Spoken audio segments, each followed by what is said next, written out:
Take the floor, please. Thank you, Mr. Chairman.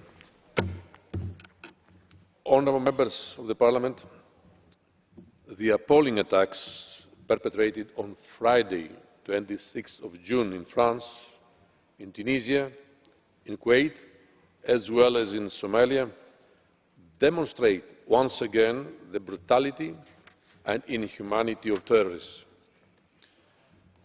Let me first extend, on behalf of the Commission, our condolences to the families of the victims and express our moral support and our sympathy to the countries affected in Europe and beyond. I wish to condemn these acts of terror in the strongest terms and reaffirm our determination to address collectively this threat. We need to provide security to our citizens while upholding our values. Of course, we face constantly evolving threats, and the numerous victims of this year's attacks remind us of this reality. Investigations are still being carried out by the competent national authorities. The available information tends to demonstrate that the atrocities committed in Saint-Quentin-Fallavier, in Sousse and in Kuwait bear the hallmarks of Daesh's despicable ideology of intolerance. Their objective is to instill terror. It is also relevant to note that terrorists are focusing on soft targets such as religious buildings or tourist resorts. Honourable members, this Commission, as you know, has been working closely with the Member States to identify areas where the European Union can make a real difference in fighting terrorism and radicalisation. We have been working closely with Member States to enhance our capacity to address these threats. In April, the Commission presented the European Agenda on Security. The agenda places terrorism very high amongst the future priorities. It embodies a concept of security that encompasses the rule of law and fundamental rights. The agenda sets out a number of actions to counter the threat posed by terrorism. We have started working vigorously on their implementation. Let me now focus on some of the ongoing work of high political and practical significance.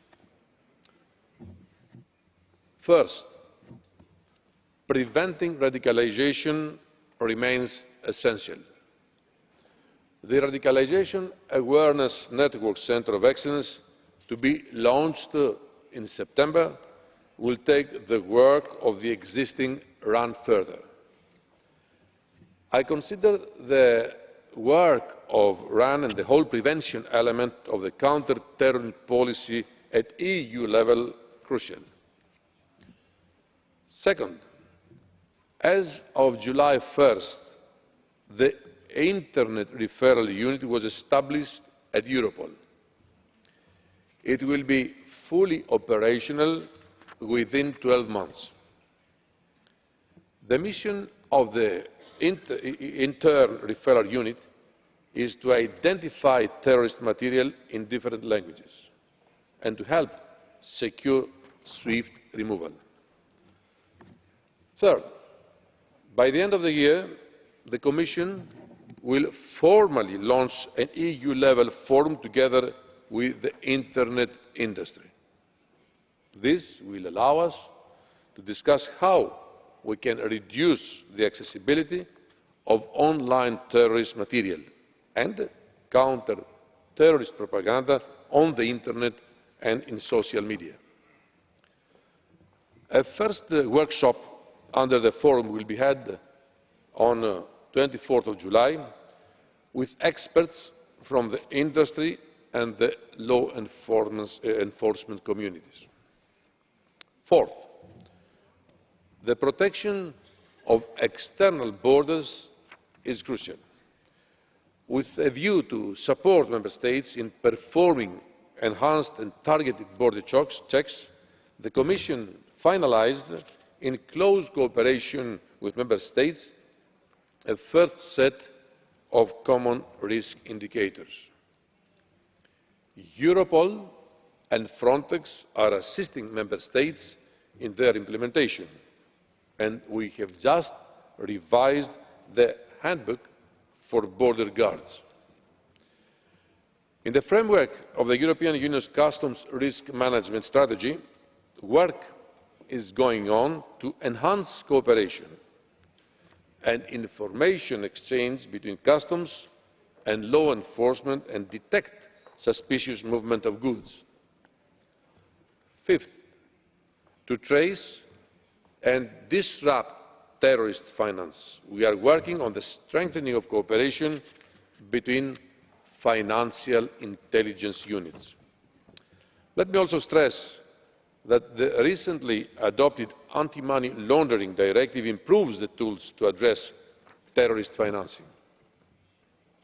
Sixth, as stated in the European Agenda on Security, we also need to better protect our citizens and critical infrastructures from terrorist threats. This work includes practical tools such as the guidance material my services have recently developed on soft target protection. We are also upgrading the European Programme for Critical Infrastructure Protection, which will help to prevent attacks on failures, to improve preparedness as well as the response to incidents. Seventh, as civil aviation remains a preferred target of terrorists, the Commission continues to work to increase aviation security and safety.